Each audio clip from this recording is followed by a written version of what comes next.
시청자 여러분 안녕하십니까? 1월 23일 화요일 RK9 뉴스입니다. 아마존이 최근 발표한 제2본사 유치지로 20곳이 발표됐는데 LA가 서부에서 유일하게 포함됐다고 이 시간에 전해드렸습니다. 이 거대 기업 유치로 일자리 창출을 비롯해서 엄청난 경제적 효과가 있을 것이라는 이 전망 뒤에 여기에 맞먹는 그림자가 또 있죠. 주택난이 심화되고 그만큼 렌트비 인상까지 초래해서 저소득층을 비롯한 서민들의 부담이 가중됩니다. 그렇게 되면 서민들 점차 먼 외곽으로 밀려나가게 된다는 점인데요. 이런 우려에 시정부는 반드시 대책을 마련해 놔야 할 것이고 아마존 역시 책임을 회피해서는 안 될 것입니다. 오늘 뉴스는 북핵 미사일에 대한 미국의 대응책으로 시작하겠습니다. 첫 소식입니다. 마이크 폼페이오 CIA 국장은 북한의 핵미사일이 체제 보호용만이 아니라 미국 공격과 적화 통일까지 겨냥한 다목적이라고 규정하고 그 위험을 없애는 다양한 옵션들을 준비하고 있다고 밝혔습니다. 폼페이오 국장은 특히 CIA에서는 선제 타격을 포함하는 모든 옵션들의 위험성과 그 기회를 있는 그대로 트럼프 대통령에게 브리핑하고 있다고 강조했습니다. 워싱턴에서 한면택 특파원이 보도합니다. 미국의 대표적인 정보기관인 CIA 중앙정보국을 이끌면서 대통령에게 일일 정보 브리핑을 하고 있는 마이크 폼페이오 국장이 최근 연일 대북 경고장을 내놓고 있습니다. 마이크 폼페이오 CIA 국장은 북한의 핵미사일이 미 본토를 타격할 시기가 몇 개월밖에 남지 않았다고 경고한 데 이어 체제 보호용이 아니라 미국 공격용 적화 통일용이라고 규정하고 그 위험을 없애는 다양한 옵션들을 도널드 트럼프 대통령에게 제시하고 있음을 밝혔습니다. 폼페이오 국장은 보수적인 싱크탱크인 AEI 미 기업연구소 초청 강연에서 북한의 핵미사일이 김정은 체제 유지를 위한 전시용이 아니라 실제로 미국을 동시다발로 타격할 무기를 만들기 위한 것이라고 규정했습니다. The capacity to deliver from multiple firings of these missiles simultaneously. And that increases the risk to America. 그는 김정은이 원하는 것은 동시에 여러 미사일들을 발사하는 능력이라며 트럼프 대통령은 절대로 그런 일이 발생하지 않도록 방법을 찾으라고 행정부에 지시했다고 강조했습니다. 폼페이오 국장은 이와 함께 김정은의 궁극적인 목표는 자신의 권력 아래 한반도를 통일하는 것이라며 적화 통일용으로 지목했습니다. 폼페이오 CIA 국장은 미국이 북한을 선제 타격할 옵션을 갖고 있느냐는 질문에 직답을 피하면서도 정보기관에서는 선제 타격을 포함하는 모든 옵션들이 어떤 위험성이 있고 어떤 기회를 가져올지 등을 트럼프 대통령에게 브리핑하고 있다고 밝혔습니다. 트럼프 대통령은 북한의 완전한 비핵화를 달성하겠다는 목표는 확실하며 이를 위해 현재 외교적 해법에 초점을 맞추고 있지만 외교로 해결되지 않는다면 다양한 옵션들을 사용해서 그 위협을 없애게 될 것이라고 폼페이오 국장은 전했습니다. 그는 김정은 위원장은 이성적인 것으로 판단하고 있으나 그 주변 인물들은 미국이 심각하게 대응하고 있다는 점에 대해 잘못된 정보들을 제공하고 있는 것으로 우려된다고 지적했습니다. 트럼프 외교안보팀에서 폼페이오 CIA 국장은 북한의 핵미사일이 미 본토를 타격하는 시기가 수개월밖에 남지 않았다고 공개 경고하며 허버트 맥메스터 국가안보보좌관과 함께 미사일 시설만 타격하는 코피 터뜨리기 등 제한적인 선제 공격을 주장하고 있는 강경파로 꼽히고 있습니다. 지금까지 워싱턴에서 RKTV 뉴스 한면택입니다. 다음 소식입니다. 도널드 트럼프 대통령이 연방 셧다운 종료로 시작된 다카 해결책을 포함하는 이민 빅딜에서 초당 합의안을 거부하고 최인 이민 폐지를 다시 강력히 추진하고 나서 난항이 예상됩니다.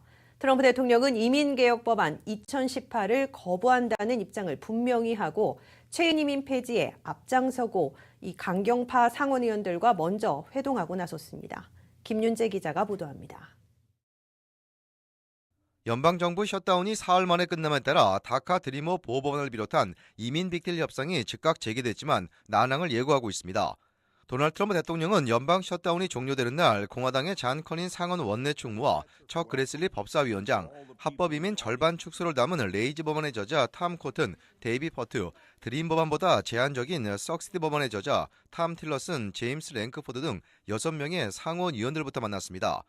트럼프 대통령의 이런 행보는 2월 8일 안에 타결을 시도할 이민 빅딜 협상에서 초당적인 이민개혁 법안 대신 체인 이민과 추첨 영주권의 전면 폐지를 다시 강력하게 추진하겠다는 의도를 분명히 한 것으로 해석됩니다.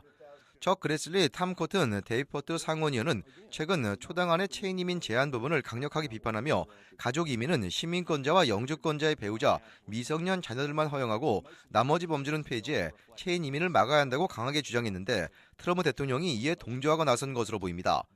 트럼프 대통령의 태도는 연방 셧다운 직전과 직후의 입장이 180도 또 바뀐 겁니다. 트럼프 대통령은 셧다운을 막기 위해 척 슈머 민주당 상원 대표와 가진 독대에선 다카 드리머 합법 신분 부여와 국경 장벽 건설 예산 7년간 200억 달러 배정만 교환하고 체인 이민과 추첨 영주권 폐지는 뒤로 미룬다는데 의견 적분을 이뤘던 것으로 언론들은 전한 바 있습니다. 트럼프 대통령이 입장을 또 바꾼 것은 백악관에서 존 켈리 비서실장과 스티븐 밀러 정책 보좌관이 두 가지 분야만 담아 타결할 경우 당내 보수 강경파들의 반발로 연방 하원에서 통과되기 어렵다며 체인 이민과 추첨 영주권의 폐지를 강력히 권고했기 때문으로 보입니다.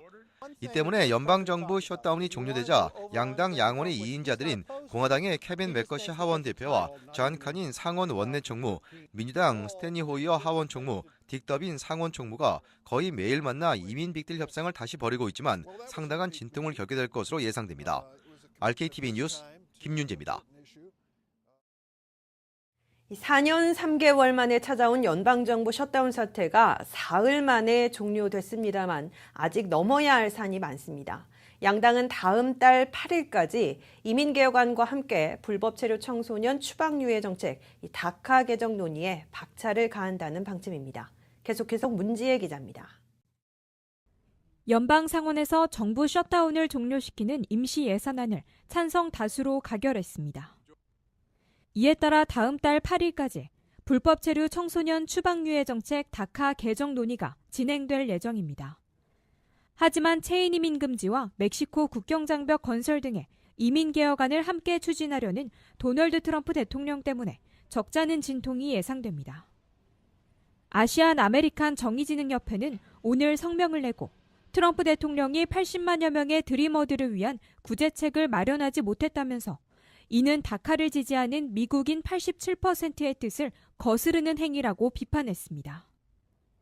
이어 13만여 명의 아시안을 포함해 총 100만여 명의 서름이 비자들에게 인도적인 차원에서 드림 액트가 반드시 필요하다고 강조했습니다.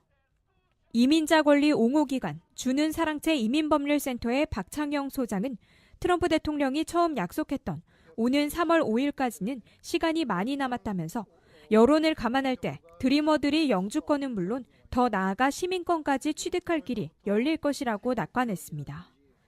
그렇지만 부모를 초청하는 가족 이민은 어려울 것으로 내다봤습니다.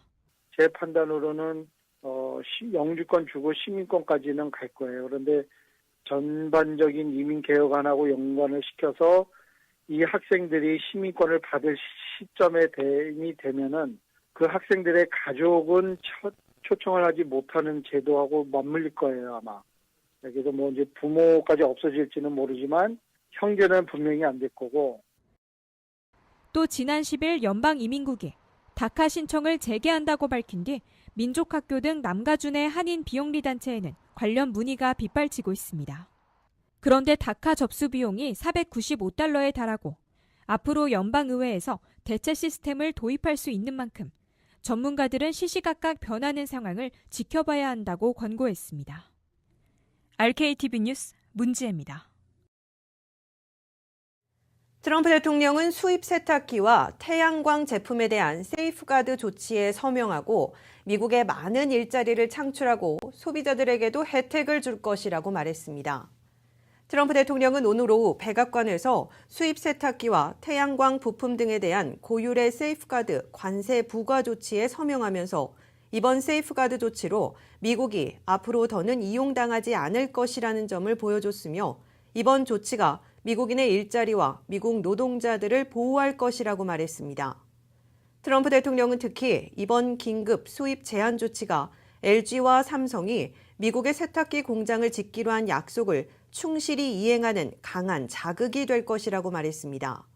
트럼프 대통령은 또 미국에 제항이 된 한미 FTA 재협상을 진행하고 있다며 한미 FTA로 인해 일자리 20만 개를 잃었다고 주장했지만 이와 같은 통계의 근거는 밝히지 않았습니다.